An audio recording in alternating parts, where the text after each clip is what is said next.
Hey guys, this is Jake Rowan. Today I will be talking pitching mechanics with you. The example I'm going to use is Zack Greinke. Greinke is a pitcher for the Arizona Diamondbacks. He's one of the best pitchers in the National League every year. In Phase 1, we see Zack starting his windup position. During the windup, the pitcher slows the game down. During the course of a game, things can speed up on a pitcher, which can lead to mistakes. And this phase allows the pitcher to take a breath, relax, and focus on delivering the pitch. During the windup phase, the pitcher is also building up momentum towards the plate before his leg lift. Here we see Zack moving into his leg lift. After coming off the windup position, this allows the pitcher to gather momentum. At his leg drives high into the air at peak height, he wants his foot to be flat or pointed down in order to keep balance. His hands are together to secure the baseball and hide visual from the hitter. This allows the pitcher to keep the ball hidden from the hitter, which in turn doesn't allow the hitter to pick up the pitch so he doesn't know what's coming.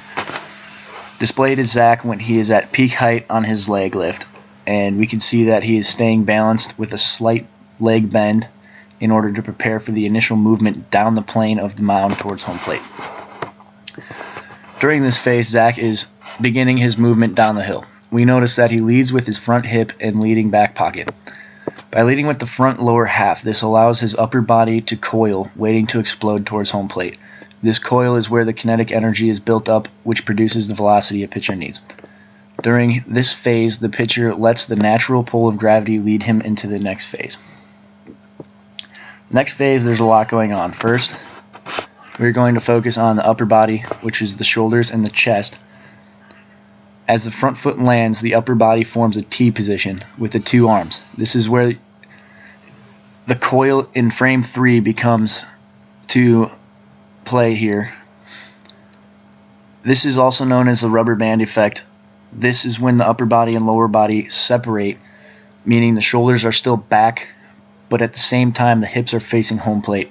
I think this phase is very important and one of the most important, because if a pitcher is keeping everything in sync where his hips and his shoulders go at the same time, there's no form there that increases the chance of injury. So I believe that this is the best way to do that without hurting the pitcher's arm.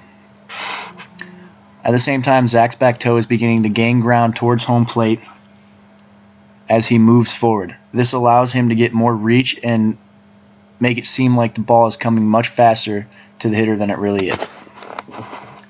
This next phase is the release phase. The release phase is important because it's all about the moment you release the pitch in order to make it to the plate in the strike zone, which is important. When throwing off-speed pitches such as a curveball, slider, or changeup, it is important to know the proper wrist position in order to effectively throw that pitch with proper movement or reduce the speed to be effective. One small mistake in the wrist position on the off-speed pitches can destroy everything a pitcher did up to this point. Again, going back to balance, Zack displays it here with the glove positioning being in front of his body, or better known as in the box. This allows him to keep his body from flying open and him spinning off, resulting in bad form and potential injury. This is the final outcome of what a pitcher should look like. Every pitcher's finish is different, but it should all be somewhat similar.